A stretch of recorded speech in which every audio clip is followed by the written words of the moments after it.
Aqui é Andrei José Tafner Fraga, para o EA Notícias. Estamos aqui no Museu ao Ar Livre, em Orleans, numa noite muito especial, apresentando o livro 150 anos da Grande Imigração Italiana em Santa Catarina, de minha organização, editado pela editora da Unifeb. Temos aqui a reitora Rosemarie Glatz e estamos aqui com 4 dos autores dessa obra. A obra ela reúne 9 escritores de todas as regiões do estado, compondo assim a presença italiana em toda Santa Catarina.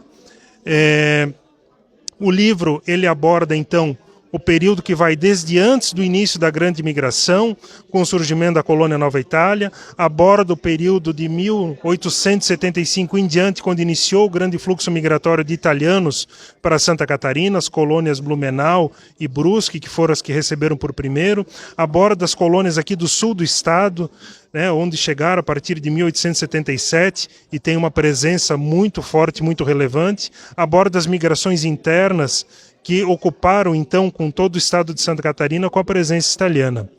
Professora Rosemarie, Brusque, então, a colônia Brusque foi a que recebeu os primeiros imigrantes desta grande imigração, né? Então, professor, explica para a gente o que foi, então, a grande imigração, qual que é a diferença, então, né, da colônia Nova Itália com a grande imigração e como que esse processo se iniciou em Brusque e, principalmente, quem eram esses imigrantes, né? Eram italianos mesmo? Então, nós tínhamos italianos, mas tínhamos também tiroleses de língua italiana, pessoas que chegaram com passaporte da Áustria, né? E que só depois é que vai passar a ser Itália, já no século XX. Coube a Brusque o título de berço da grande imigração italiana no estado de Santa Catarina, porque foi lá que chegou o primeiro grupo, em 4 de junho de 1875. Ao qual se somaram muitos outros, e pouco tempo depois Blumenau também vai começar a receber os grandes grupos dos imigrantes que vão se instalar.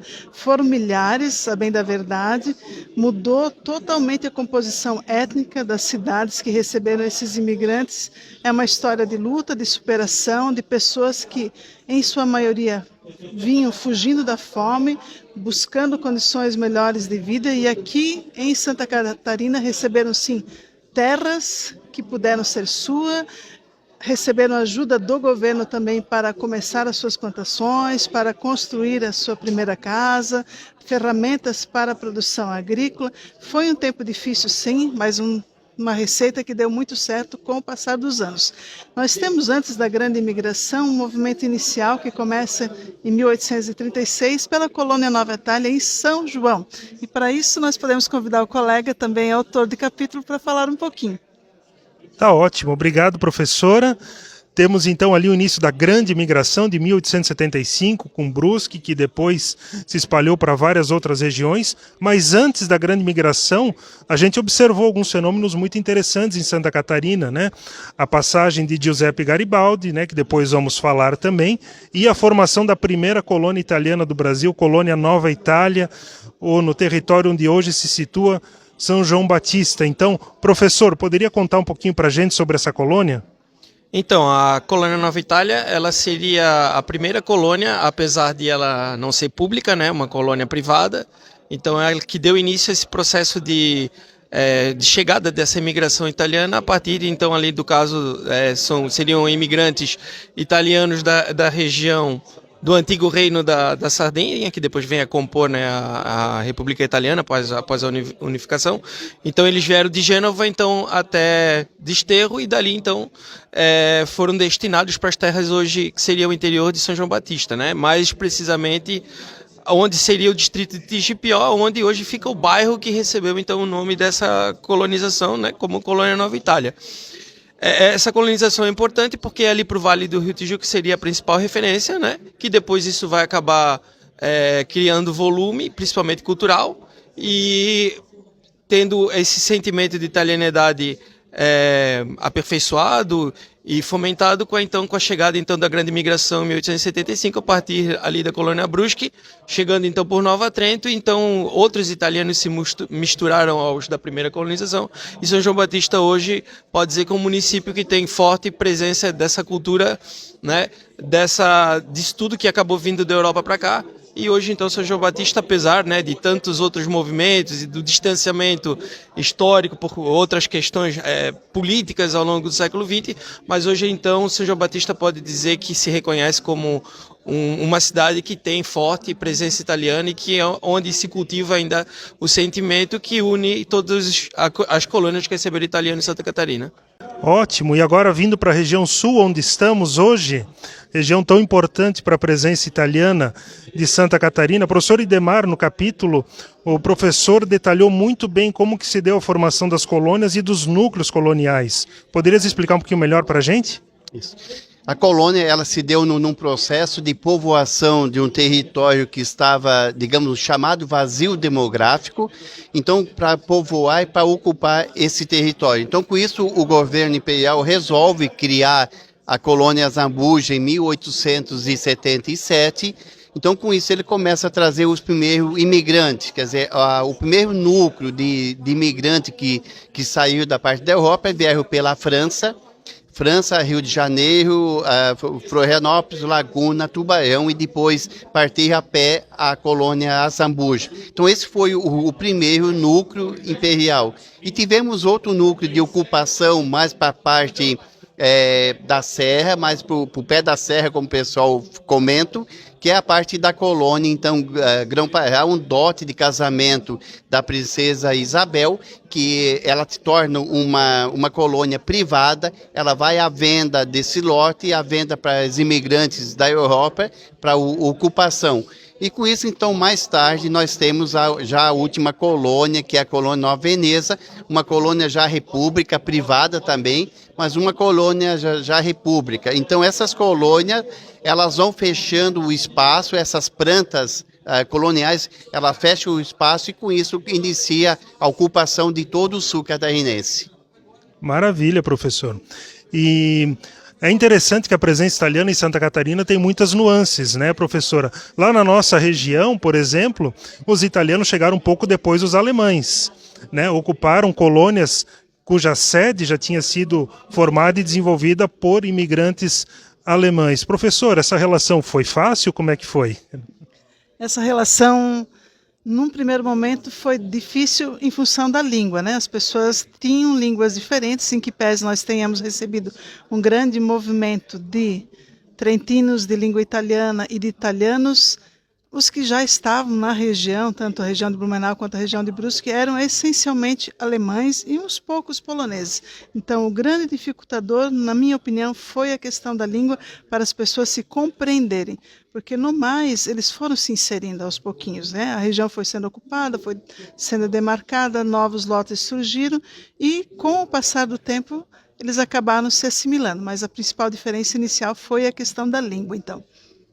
Ah, ótimo. E a questão da língua, que anos depois, em relação à qual se veria um grande movimento repressor, né? Na fase que os mais antigos, os avós, lembram com muita dor no coração ao período em que foi proibido falar o idioma, né? Na época da campanha de nacionalização, principalmente durante a Segunda Guerra, né? Professor, como é que foi esse período? O que ele representou para as colônias italianas? Bom, na verdade a repressão, muita gente pensa que foi só durante o período da Segunda Guerra, né? Mas ele se inicia, né, com a chegada de Vidal Ramos ao governo do estado, e aí ele, sendo de uma oligarquia serrana, acaba vindo para o governo do estado e trazendo meio que uma rixa que ele tinha com a família Conder, né? Que eram seus opositores e teuto-brasileiros, e então ele acaba transferindo essa disputa política entre serranos e o pessoal do Alto Vale do Itajaí, né? E isso vai acabar virando política pública de educação e vai acabar chegando às escolas, e aí vai se fazer a repressão e a extinção, né, da questão das escolas étnicas, onde se ensinavam línguas europeias, e acaba se colocando o ensino só dentro da língua vernácula, no caso o português, né? E isso vai se ampliando ao longo do tempo, e aí a repressão ela vai aumentar então durante a Segunda Guerra, e com a intervenção de Nereu Ramos isso vai ficar muito mais evidente, né? E aí nós vamos ter a polícia, né, o DOPS de Getúlio Vargas atuando aí nas cidades de grande imigração italiana e teuto-brasileira, e isso vai acabar virando caso de polícia, o que vai acabar, de alguma forma, atrapalhando, né, esse sentimento que o catarinense de origem italiana tem, que hoje podemos dizer que está sendo trazido ao seu devido lugar, né? E essa obra, então, ela contribui justamente para que isso se mantenha vivo e que aquela política repressora lá que nós tivemos no passado não tenha mais efeito nenhum nesses territórios que a gente acabou descrevendo nessa obra, né? E que teve essa presença italiana que a gente sabe que é fortíssima, inclusive não só por ocupação, mas em número de imigrantes que vieram para Santa Catarina. Maravilha. E professor, tens o privilégio de trabalhar no meio de uma das principais fontes documental e bibliográfica da imigração italiana, né? Uma riqueza de acervo ali que deixa os historiadores assim babando, né? Professor, como que a gente desenvolve pesquisa atualmente? Quais são os campos que o professor vê que precisam ser mais explorados? E quais as relações, o professor que está aqui no Sul, uma região muito pujante de cultura italiana, quais as relações que a gente desenvolve hoje com a Itália que, a seu ver, seriam mais importantes? Primeiramente, eu acho que nós temos que agradecer ao pesquisador, o historiador Padre João Dall'Alba, ele que encontrou esse acervo, né? Como diz, pela necessidade dele pesquisar sobre a história de Orleans que não tinha, ele encontrou, né, a sede da colônia, a última sede da colônia em Orleans, onde que ele teve acesso a esse acervo dessa documentação jogada no porão, guardada, quer dizer, na parte do porão da sede. Então, com isso, ele conseguiu a doação desde que fosse construído um espaço para a guarda dessa documentação. Então, o último diretor da empresa doou toda essa documentação, digamos, os armários cheios de documento fechado para a parte da Unibav e o Museu Ar Livre, junto com o Unibav. Então, ela mantém esse acervo, mais de 250 mil documentos inéditos, né, muito deles sobre a imigração. E a importância dessa documentação que ele atrai, que está atraindo pesquisadores da Itália que querem entender um pouco esse processo. A Itália conhece desde que eles foram, digamos, atraídos para a América, qualquer América do Sul, do Norte, e aí eles foram atraídos até quando eles embarcaram no navio. A viagem e a chegada aqui, eles não têm noção ainda do como é que foi. E essa documentação aqui mostra de uma maneira fácil para eles, porque são cartas, são documentos no italiano, quer dizer, o italiano mais antigo, mas eles conseguem ler, conseguem entender com uma facilidade. Então, a documentação aqui hoje, que o CEDUI, o Centro de Documentação Histórica, possui, que é uma das unidades do Museu Ar Livre, ela tem essa importância, não só para nós aqui de Santa Catarina, do Brasil, mas a importância para a Itália também conhecer um pedaço da história que ela não conhece. Maravilha, obrigado, professor. Eu acho que nós vamos encerrando por aqui, vamos deixar a última palavra aos autores para fazer o último registro. De minha parte, queria deixar um convite aos jovens, aos sêniores, participem das associações italianas, conheçam o movimento italiano em Santa Catarina. Ele é muito pujante, ele é muito rico. Eu tenho orgulho de ser coordenador do Círculo Serentinos de Santa Catarina, são 29 associações no Paraná e Santa Catarina, 27 aqui em Santa Catarina, desde o oeste, né, desde São Miguel do Oeste até Florianópolis, e isso só para falar dos trentinos. Temos os vênetos com muita força aqui no sul, os lombardos, outras regiões da Itália presentes em Santa Catarina, temos universidades como a Unifeb que abraçam a causa, desenvolvem projetos importantíssimos, temos empresas que buscam intercâmbio com a Itália. Então fica o convite, conheçam o movimento italiano, tem muita riqueza, muitas possibilidades para o futuro, possibilidades de conhecer a história. Então fica esse o convite aberto a toda a comunidade. Professora, suas últimas palavras para essa noite. Eu gostaria de deixar o convite para que as pessoas conheçam sim a história que está no livro, mas que conheçam também a sua própria história. Converse com seus pais, com seus avós, com seus tios, com os idosos da comunidade. Isso é muito importante, você conseguir se identificar. Não adianta você conhecer a história geral se você não conhecer a sua própria história. Então, faça a sua pesquisa genealógica, vá atrás dos seus documentos, certidões de nascimento trazem muita informação. E aí, você que tem um antepassado que seja de língua italiana, vai encontrar muitas respostas nessa obra. Obrigado, professora. Professor Malcolm, suas últimas considerações para essa noite. Bom, acredito que a iniciativa do professor Andrei, né, de estar reunindo a história de Santa Catarina, né, nessa obra, ela só reforça aquilo que o italiano já sabe, né, o sentimento que a gente tem, né, de pertencimento, não a uma pátria na Europa, mas uma pátria que nós construímos aqui no Brasil, ela precisa ser alimentada, né? Então, como a professora Rosemary falou, né, busquem conhecer os seus antepassados, né, e entendam que o que existe aqui no Brasil, na comunidade italiana, é algo único. Né? Nós somos italianos brasileiros, não italianos da Europa, né? E o que nós construímos aqui é muito importante para a história de Santa Catarina.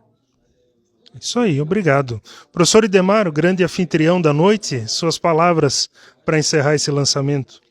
Eu acho que esse livro ele tem uma importância, porque quando fala da imigração de Santa Catarina, fala de uma visão regional distribuída.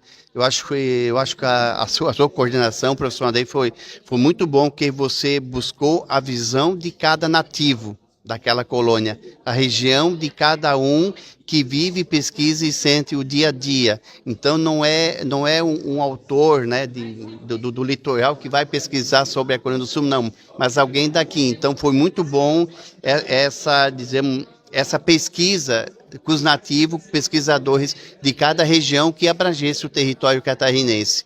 Eu acho que vale a pena ler também. Esse livro também está, né, online, para quem quiser pesquisar, e a importância dele é que ele descreve o que nós conhecemos da história hoje, né, e que seja atualizado no futuro. Então vale a pena ler um pouco para a gente ter um embasamento histórico de como foi a migração, como foi os 50 anos da imigração em Santa Catarina.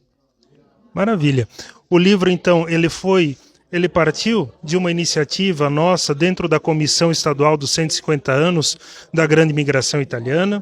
Ele contou com o trabalho voluntário dos autores de todas as regiões do estado, que compuseram os capítulos, escreveram os capítulos voluntariamente. A impressão foi um patrocínio da Nidec, Embraco e da Aurora Cop. A editoração, que ficou maravilhosa, foi um trabalho também voluntário da Unifeb, da editora da Unifeb, que se dedicou muito para a gente chegar nessa versão final do livro. E o livro, como a gente comentou antes na apresentação, ele é um presente para o Estado, né? Ele contou com trabalho voluntário e patrocínio privado, não tem nada de recurso público, ele é patrocínio privado para ser disponibilizado para o Estado. Foi doado para FCC para distribuição a todas as bibliotecas públicas de Santa Catarina, de todas as regiões. Então as pessoas poderão consultar os livros nas bibliotecas de suas cidades. A edição online, ela pode ser baixada gratuitamente. É só acessar o site da editora Unifeb. Lá você vai encontrar o livro, pode baixar gratuitamente, versão integral. Para quem quiser uma cópia física para ter em casa, temos à venda em algumas localidades, regiões do estado, em algumas livrarias. Aqui no sul, eu recomendo buscar aqui no museu com o Idemar, teremos algumas cópias à disposição aqui para quem quiser adquirir a cópia física. Mas lembrando que a edição virtual é gratuita e lembrando que ele também está à disposição nas bibliotecas públicas do estado e nas universidades. André José Tafner Fraga para o EA Notícias. Uma boa noite.